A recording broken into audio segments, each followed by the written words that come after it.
Jan, thank you so much for doing this. My pleasure. I'm happy to host you here today in an interview we are recording in Sweden, Shambala. And to give you some context, the reason why I was so excited to ask you a couple of questions is because you've been my first contact with Shaktipat, which we'll get to in a second.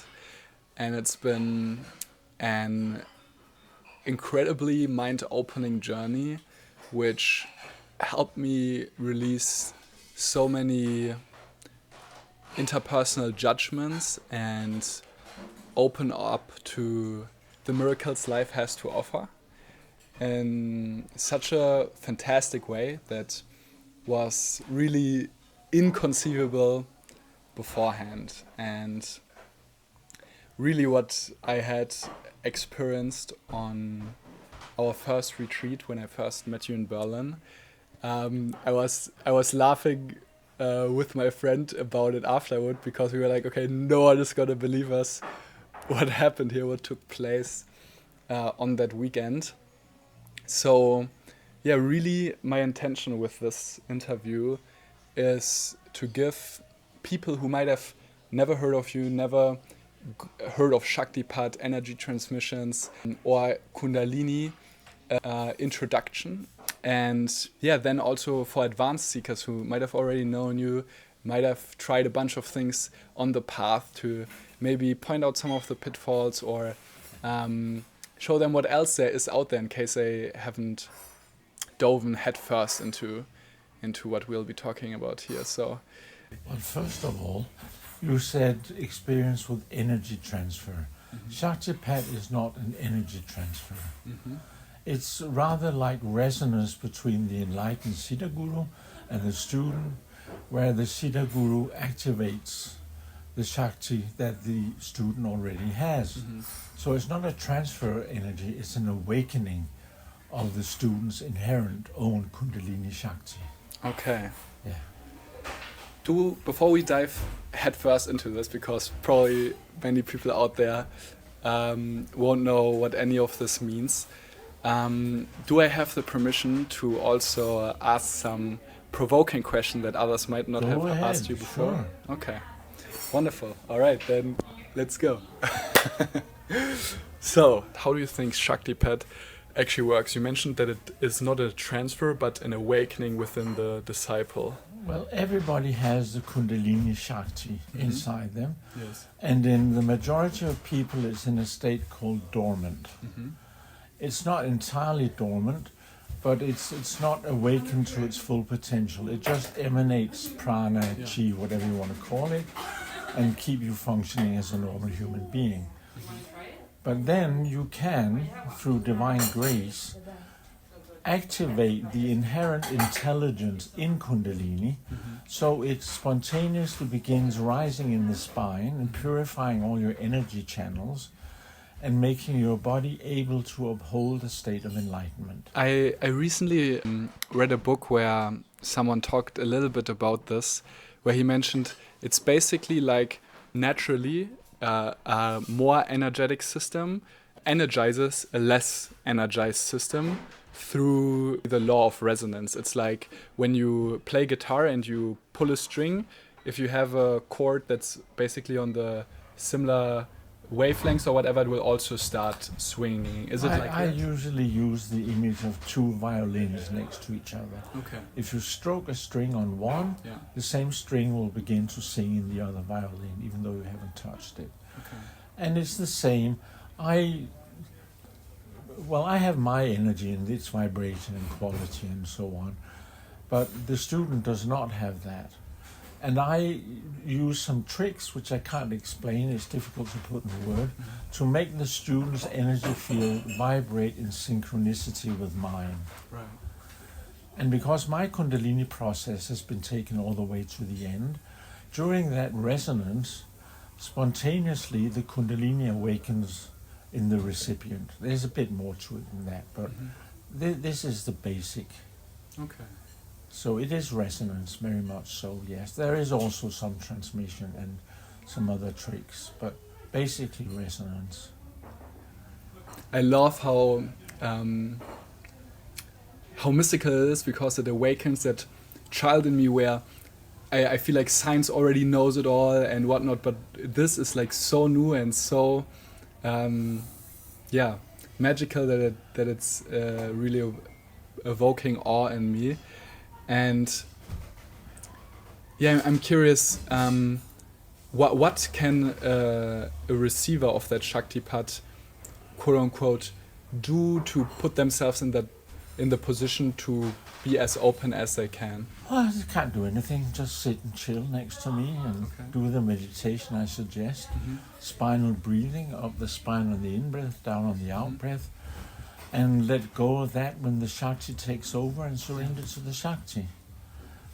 And whether it's your Shakti or my Shakti, who cares? It's all one Shakti anyway.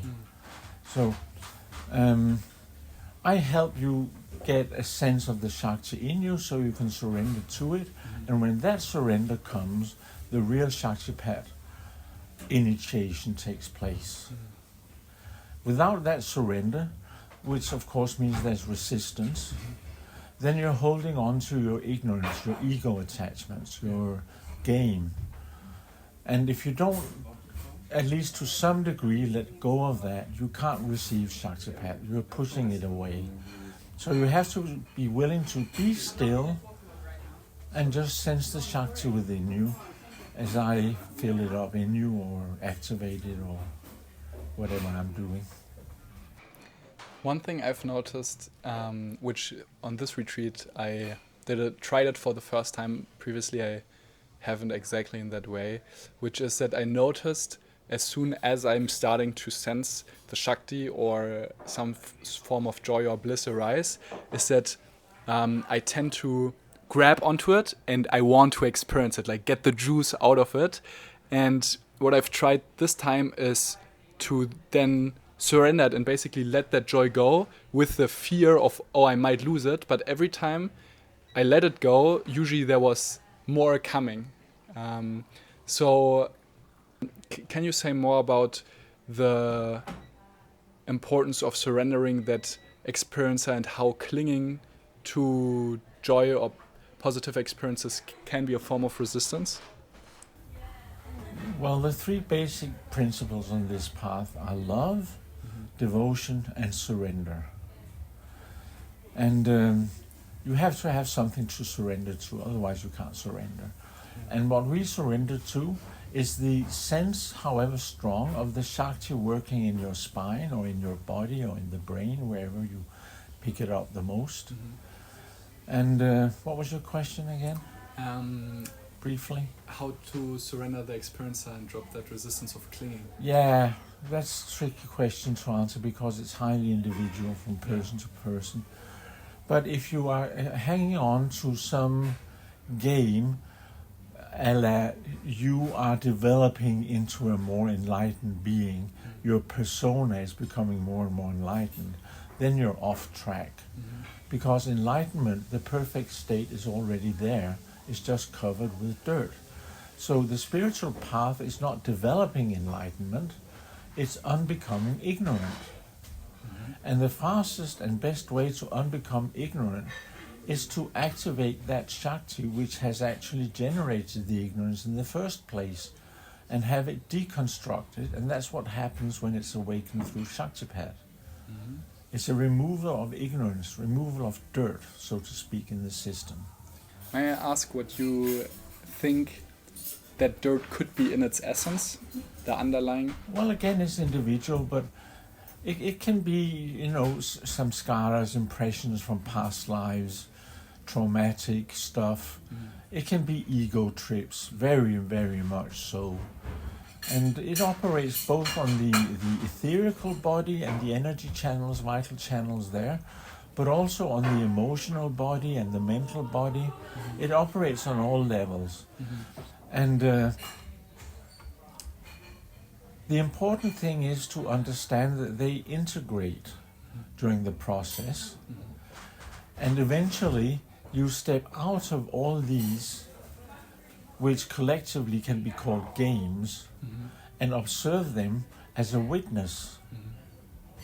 While you, before that, were caught up in the game and thought, I am this and that, and I'm doing this and that, and I'm so special, or I'm so miserable, or whatever game you're playing. But at one point, you can also practice stepping out of the game. But at one point, you will naturally begin discovering during meditation or outside meditation that you are out of the game and observing it as a witness. And that you are, in fact, nothing. Not nothing in a negative sense, but in the sense no thing. And that is the beginning of void realization. After that, you begin realizing supreme bliss and love and devotion. I think that answers your question. Yeah. Yeah. Thank you. You're welcome. And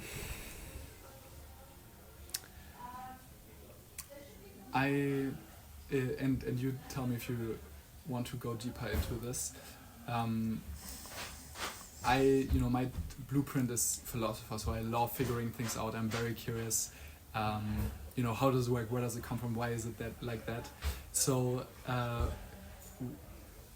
if the thing that's basically keeping us identified, that keeps the dirt on us, that keeps us reincarnating, what was the initial thing that caused us in the first place to become my God, individual? If only you could answer that.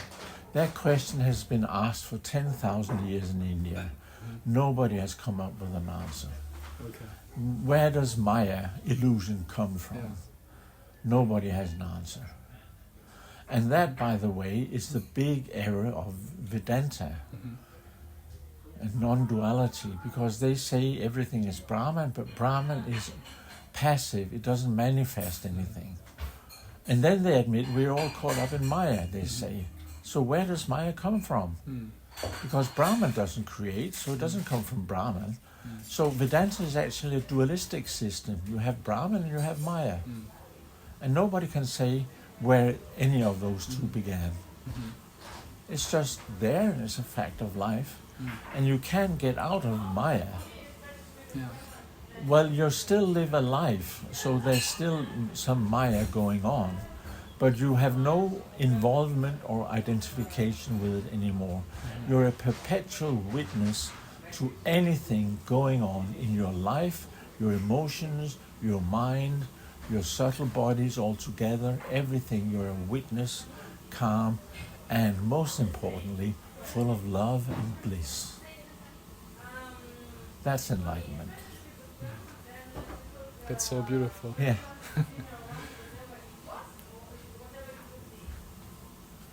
Enlightenment is a state, there are many levels of enlightenment, but the real thing that I'm trying to ignite in people and teach people is the love, devotion thing, and the bliss, the supreme bliss, ananda.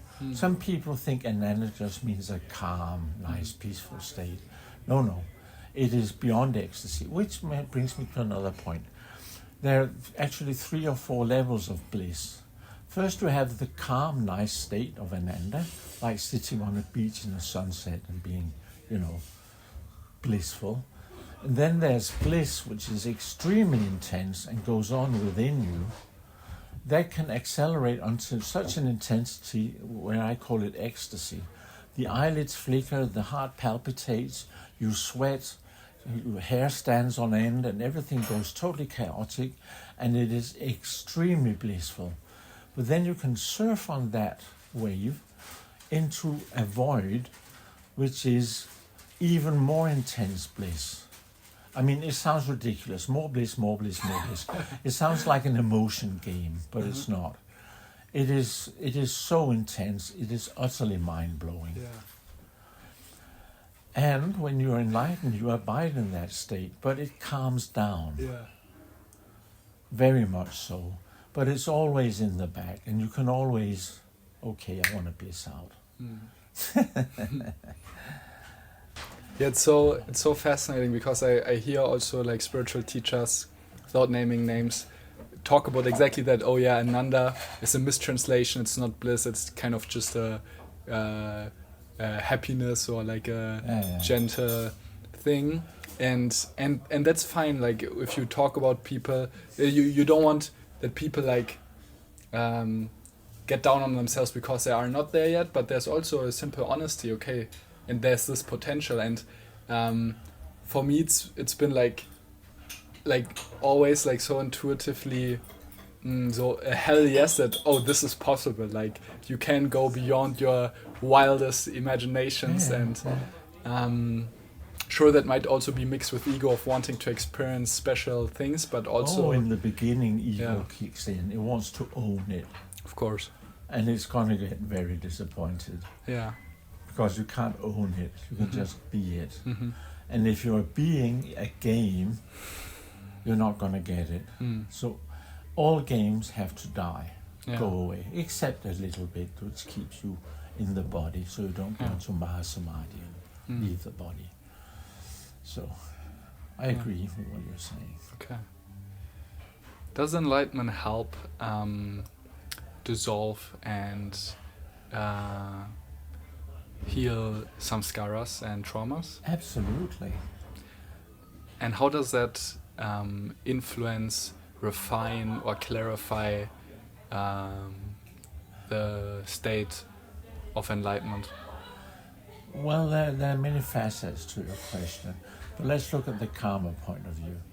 You have a huge pile of karma, which is called sanchita karma, which is the karma from all your thousands of lifetimes. And out of that, you take a chunk to live out in this lifetime. It's called prarabdha karma. And no matter how enlightened you get, you have to live out your prarabdha karma. It is unavoidable. But with enlightenment, the whole sanchita mountain of karma is like seeds that are roasted. They can't sprout. The impressions are still there, but they are dead. Mm-hmm. And in that sense, you have transcended karma. Mm-hmm. I'll probably make this into an interview series when I see you a few more times, because it's like you can't capture it in 20 minutes, right? No. So, That's why we do 3-day intensives. right. So one thing I've discovered, which has been equally as magical and in its own way transformative to me as Shaktipat, was actually, and this is a very simple technique, if you will, relaxing, letting thoughts come up inevitably for most people, and then feel the emotions that are basically driving these thoughts, and then just being with those emotions until the waves swing out and lead back to the root pain, like a little bit similar to Dianetics, yeah. I did many things. I also did 4 years of psychoanalysis. Right. So this is definitely not an analysis, but it's a relaxing and then surrendering into the emotion until it leads back to the annihilating pain. And I've really experienced it as an annihilation and a stepping back into that consciousness, and I'm not sure. I'm because I'm such a philosopher, I love to piece things together and find a map. The best explanation I've found so far is that Shaktipat is more so a light, whereas that deep emotional somatic work is more working on the darkness, if that makes sense, or bringing that sense. Light there. And therapy operates on your games. Okay. And there's no problem in dealing with your games and cleaning them up. But always remember, if you do therapy, not to get anchored in a new game, but become a witness to your game. Otherwise, it's counterproductive. Would you agree that Shaktipat and the path to enlightenment is a vertical development of ascension, whereas healing and working on the darkness is a development Horizontal. and clarity in horizontally, so it clarifies and refines the state wherever you are at. Well, that's a nice model, yes. Okay, I agree. now I'm satisfied. Okay, wonderful. Shall we wrap it up, or is there? One last thing. Yeah. People should realize that enlightenment is already within them. Perfect. It's only one and it's unmanifest. It cannot be changed. So you don't develop it or grow it. That's a total delusion. If anybody teaches you grow and develop enlightenment, run away from them, because it's wrong. But if you can get rid of delusions and surrender to the void as Shakti and bliss, then you're on a highway to enlightenment. That would be my essential message. Wow. Thank you so much, Jan. You're welcome. It's been a pleasure. Until next time. One PS last question. Okay. So have you tangibly experienced or seen with others how they might have been at a certain level of enlightenment, but then trauma was keeping them in a more ignorant space, like consciousness couldn't fully expand into that realization, and then healing was able to refine that and open that? Yes, Okay. it can happen. Okay. You can get fixated, and that's what I call being stuck in a game. But that's your expression is better. It is like being fixated at a certain level because you have trauma, convictions, rigid convictions. You're convinced you know the right answer to something. That's a very big trap. If you ever think you've figured out what enlightenment is, you will know you're wrong. Because it cannot be put in words, it is indescribable, it is unmanifest, therefore it cannot be expressed or understood by the mind or emotions or anything. You have to be it. So one kind of self-work would be working on the mind and convictions, another might be on the emotions, and various therapies and processes help. As I said, you know, Dianetics, it's Scientology is a crazy religion. It's really nuts. It's paranoid. I don't advocate that. Stay far away from it. But Hubbard discovered some therapeutic methods that really work wonders. And he says going to a state of clear where you have nulled a lot of fixations. He says every fixation. I'm not sure about that. And I reached that point, and I have no shame in saying it is a very nice place to be. But that is just one approach. And it addresses traumatic incidences in past lives. And that is the value of Dianetics. But it doesn't address the mind. It doesn't address emotional involvements in your current life, and so on, and they should be addressed also, because you can get fixed in any of these. Okay? Okay, then the last, and this is a provocative question. Okay. You mentioned a few times, hey, when someone says they're enlightened, they're definitely not, or if they think that's enlightened, that's not it. How come that you say that you're enlightened? How do I know? Yes, or why do you say, why some people have belief that, oh, if you're enlightenment, you are so humble that you would never say it. Which I don't necessarily agree with, but I'd be curious to hear your thoughts. Why keep it a secret? I don't see the point. I mean, I'm not boasting about it. If you're boasting about it, it's wrong. It's just a matter of fact. People ask me, how do you know these spiritual things you know? And the only answer I can give them, because I got enlightened. I worked insanely hard to get it, and I was lucky, I got it. And it also, you know, it's assures people that I'm speaking from direct personal experience. Mm-hmm. That's why I say it. It's not to show off or anything like Mm-hmm. that.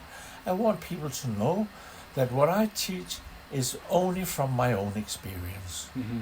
And when I teach what enlightenment is, the only answer is because I'm enlightened. Yeah. I can see that it's coming from a place of love that... And humility. Thank you, Jan. You're welcome. It's been a pleasure. Come on in.